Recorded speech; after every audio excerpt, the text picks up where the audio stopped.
The enemy of an effective squat is something called butt wink. Today, my plan is to show you how to combat it through a few tips. One will be how to get tall under the bar. 2 will be how to use your chest effectively. 3 will be how to maintain an effective brace. And 4 will basically be keeping a tight ass. Welcome to Better Balls.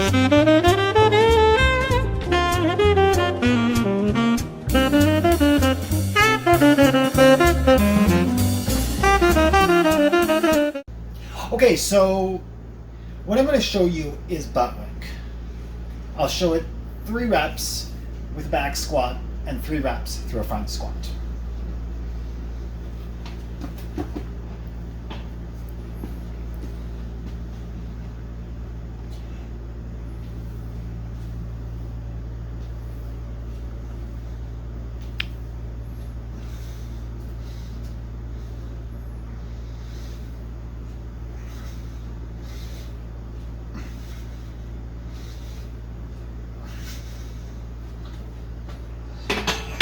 Basically, butt wink is curvature of your glutes and your back at the bottom of the squat. I'm exaggerating how that would look, but it's like winking an eye. You wink your butt at the bottom. This is a problem for 2 reasons. One, it's brutal on your back. There's no other way to put it. But more importantly, for your ego. You're not going to be able to lift heavy weights. And what you're going to wind up doing is, as the weight gets heavier, you're going to go down and you're going to go like that, which means you're not really getting the exercise of your glutes and your quads that a good squat is supposed to get you. So today I'm going to teach you a few techniques to help you combat this very common problem. It's a problem I have, especially when you get tired, and it's one that takes a lot of work to overcome. It won't stop it instantly. It will help you in the long run. Your back will say thank you. More importantly, you'll find that your ability to handle the heavy weights shoots right up.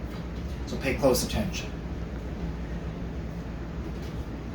The first tip here is what's called getting tall under the bar. So I'm going to go from the top of your butt all the way down to the bottom in terms of how you effectively combat this problem of butt weight when you squat. So I will do this with the back squat and with the front squat to show you what I mean. Okay, so when you get under the bar, do the back squat. Before you lift off, let's say, there's something important that you want to do. You may think you're tall when you're in this position, but there's one last push that you want to make before you go down, and that's what's called getting tall under the bar. So you're right here. A lot of people will start right here and go up like that. And if you do, you'll notice you'll come on your heels. And already you're at a deficit because already you've lost your quads, you've lost your knees, you've lost your glutes. You've lost a lot of the muscle that you need and the muscle that helps you to do an effective back squat or front squat or even an overhead squat. To combat this, you're going to do what's called getting tall under the bar. So you're going to do a little exercise. You're going to pull back your scapula, push up your chest. So pull back your scapula, push up your chest, bring back the spine, chin down and up. You should feel like you're breaking the bar over your shoulders and over your scapula. You feel like it's breaking in 2 when you go down. This is getting tall under the bar. You should feel your spine and your back. You shouldn't feel it on your neck, you should feel it on your back. Similarly, you should feel like your scapula are like a river valley. So there are the boulders at the top and the river is flowing between them.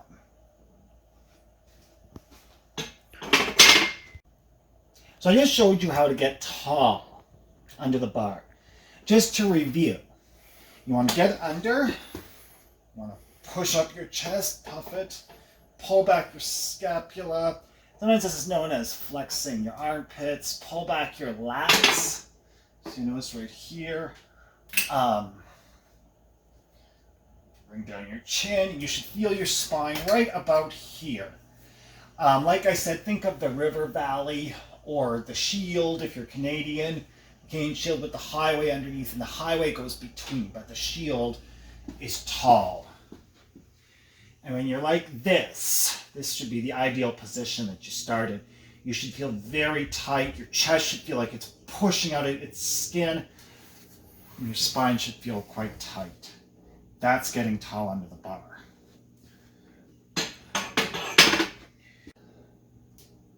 Okay, so I just showed you it with the back squat. Now I'm going to show you how to get tall under the bar for the front squat. The rules are almost the same, with a few notable differences. So obviously with the front squat, you're starting at the front here. To get tall under the bar, you want to make sure the bar is nicely situated on your shoulders, and the bar is underneath, or pardon me, behind your collarbone. You can say underneath it or behind it. So you could almost do like a zombie type look if you really wanted to test it. You don't want it falling down this way, because if you do that, you're going to round your back and you're going to have to readjust on the way down, which you can't do because then you'll round your butt. So I've just shown you what not to do for your front squat. What you can do and what you need to do, again, if you want to be able to hold on to the heavier weights, because you don't want the bar flying down, because if you do that, you're going to have to round and you're going to start winking your butt. So you've got it right here. Release. You can hold on or you can release, but the key is that you want the bar nicely riding on your shoulders. And if it's not, you're going to have to lean backward. So you want the bar nicely riding on your shoulders. You want your chin touching the bar. And again, you want to have a tight grip. That's getting tall for the front squat. Okay. Good. The next one applies to both the front squat and the back squat because it focuses now on your torso and the area around your torso. So for this, I've already gone through the part of the chest. So with the chest, it's very important that you have your chest activated. Although a back and a front squat involve the up and down motion, it's your chest that will determine whether or not you stay in a straight line when you're working with the heavier weights. It's very easy to round, and if you ever start rounding, whether it's on the front squat or the back squat, you're toast. You're not going to be able to do heavy lifts, or what you're going to do is this kind of movement. So you're not going to get the proper activation of your quads and your glutes. So what I'm going to show you first is the back squat. So remember, getting tall under the bar. Up we go. Like I said, think of your chest pushing out of its skin, and we'll say it's pushing toward all that fancy stuff on the insulation there, the CAN/CGSB. So James, the cameraman, is pointing over there at that serial stuff. It's very important in effective weightlifting that you have targets on the wall. So something like the text there, you think of your chest as pointing out that direction, and it shouldn't stop pointing in that direction as you go down. So the key is to keep a tight chest. So I'm going to show you this going down. Make sure it's puffed.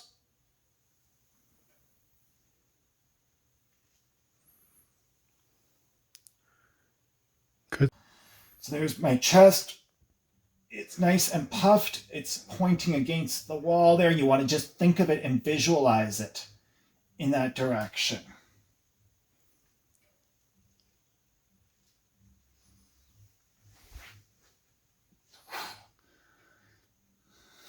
Okay, so I just went through your chest and why it's important that it's puffed like that. So whether you're doing the front squat or the back squat, it's very important that your chest is puffed.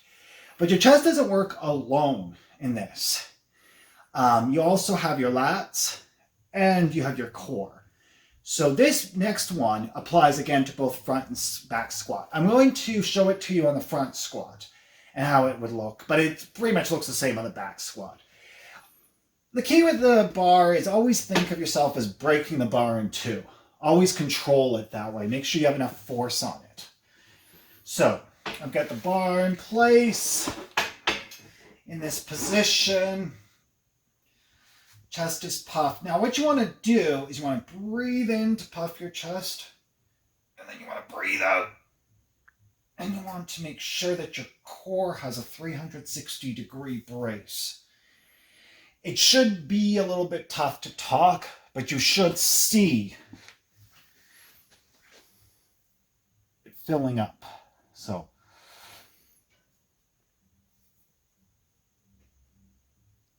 when you're in that position, you'll notice that you'll feel like you're full of air. And you want to be in what's called that brace for the entire descent and the ascent. So I'll show you. So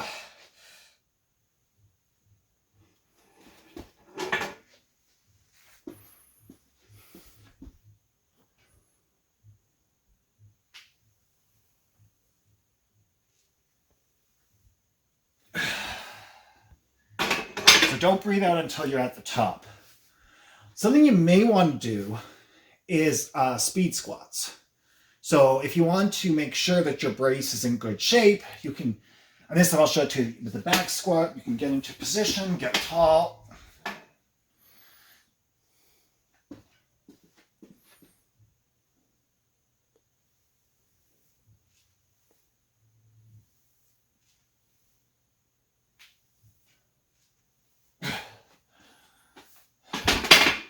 So don't break, don't let go until you're at the top.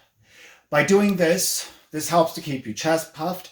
It helps to keep your direction pointing upward and at all times, which is very important in a squat so that you don't drop to the bottom and then just release. Even when you're at the bottom, you're always looking up. Kind of appropriate right now for the times that we live in. So I had a comment once of, breathe, bro, you're going to pass out. And that was in regards to the coming up. So when you're coming up, I advise that you still maintain your brace while going up. Now, it's not in dispute. You need the brace when you're going down. But even when you're coming up, you want to make sure that your chest stays puffed. If you let go on the way up, so let's say we do the front squat, we're all braced.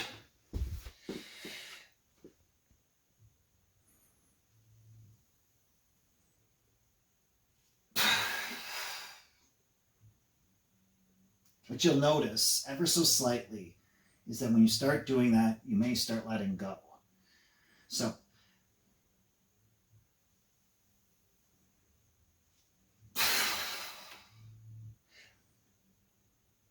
I notice I start to round when I let go. So when you're coming up, what you'll do, and you'll see this, you're not going to feel it with 20 kilos. But if you're doing 100 kilos and you're doing a front squat, and you go down, or whatever your near max is. See, it's very easy to wink your butt if you're not paying attention.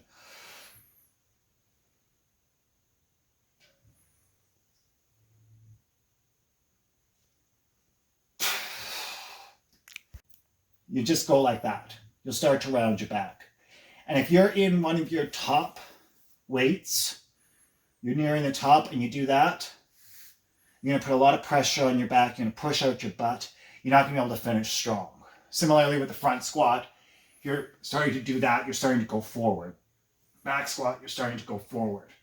Because what you're doing when you start to release this core, is you're releasing this, you're pushing up your lats, your shoulders are starting to hunch, you're starting to go forward. We live in a society where we're sitting a lot and we're hunched over. This is becoming more and more the natural position. In fact, if you don't even think about it, you're likely going to find yourself slightly hunched over. It's very important that you keep this brace the entire lift till you hit the rack. That's where I stand on that. Someone may differ from me. However, I am of the mindset that if you want to have a solid and controlled lift, then you need to keep all of that tension for the entire lift. So I've given you a lot to think about so far. Getting tall under the bar, puffing your chest, breathing in, breathing out to get a nice 360-degree brace, making sure your shoulders are like the Canadian Shield, your scapula, or like a river valley. That's just a quick review.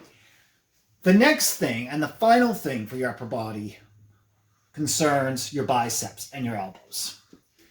Watch very carefully. So, tall under the bar. You'll notice where my elbows are. They're slightly at 45 degrees or so. Basically, you want to position your elbows where you can feel your chest pushing out of its skin.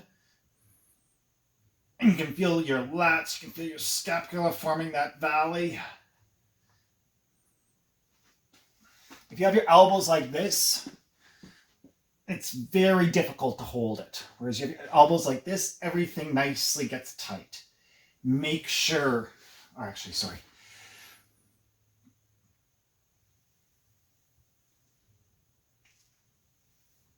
make sure they nicely stay in place for the entire lift. Because if they start to sag, you start to round. Okay, so I'm going to move to the lower body now. So I've gone through all these upper body tips. With the lower body, there's a couple of things that you need to know. And I'll just start by telling you what they all are, and then I'll explain each one separately. First one is tight ass, tight glutes. Second one is lock knees. Third one is screwing in your feet, midfoot. Think of weight and screwing in your weight on your midfoot. I will just say with regard to the appropriate length, they should be approximately shoulder width, but that's approximate. You need to fiddle around and find that, and it's perfectly appropriate to do so. I've been at this weightlifting thing for about 5 years now, and honestly, I still play around and sometimes change my feet position, so I'm not going to talk anymore about that. Okay, tight glutes. So, just to review, you're getting in position, chin looking down to the bar, chest puffed, arms up, pull back lats, pull back scapula, tight core, and then you're lifting off. So, as I've said, you want to achieve a few things when you're in this position. What I'm going to do is I'm going to run through this in the style of the airlines. If you remember from the day we can fly, first in English, next in French. So first in front squat and then second in back squat. So when you're in this position, you want to have your feet doing a few things. You first want to think of your feet as screwdrivers and the ground as a screw. So you want to have your weight on your midfoot, which is right behind your toes. So not like this, but right in your midfoot. And you want to think of it like screwing in a screw into the ground. If you think about it that way, the next two things you have to do will actually be quite easy for you, because you'll notice that your knees lock and that they get tight. Similarly, you'll notice that your ass or your glutes get tight. When this is all in position, everything is activated. Everything works. Your strongest muscles, or pardon me, your biggest muscles, which are your strongest, your glutes and your quads are activated.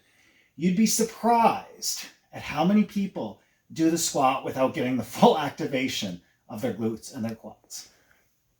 Hold. Okay, so I just did that with the front squat. Going to do it with the back squat, basically the same thing. You want to do this as quickly as possible. So I was doing it rather slowly because, of course, once you get to the heavier weights, you don't have the luxury of hanging about right here, getting yourself into shape. You're under a lot of stress. So you want to get a lot of this stuff done at the rack as soon as possible. I only pulled it off the rack because it's just easier to film. So when you're here, you want to think of the bar. Again, you're in position.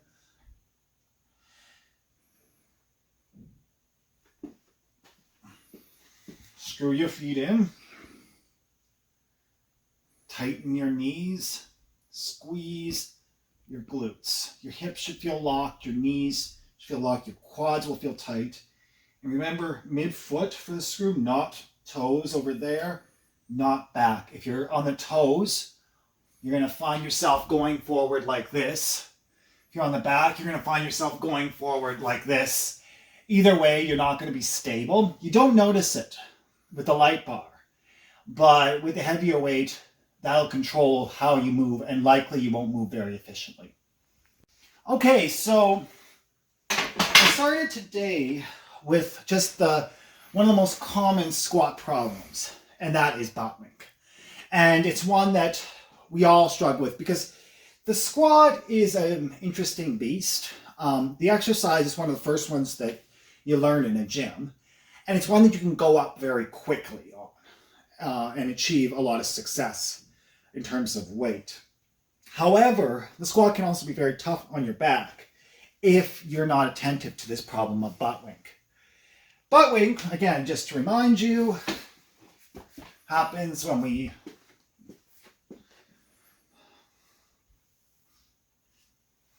round our back, we don't inflate our chest, and we usually go backward or too far forward, and our butt winks like an eye. Whenever you're ready. Butt wink is one of those things that it's easier to show you than it is to explain it. But the best ways to combat it, and I say combat because it's not something that you bring down to zero incidence, is through some very tried and true tips. So one of them is make sure your spine is straight. Make sure you feel like you're breaking the bar over your back. You have an inflated chest. Chin is down. You exhale to give yourself 360 degrees. Tight glutes, tight knees, and you're screwing your feet. That's getting nice and tall under the bar. And remember that your chest looks diagonally upward. I'd say about 45 degrees, going down.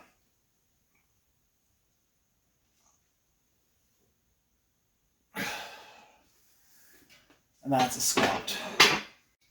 So just to review this for the front, and also a point about your knees. So get in the front squat position.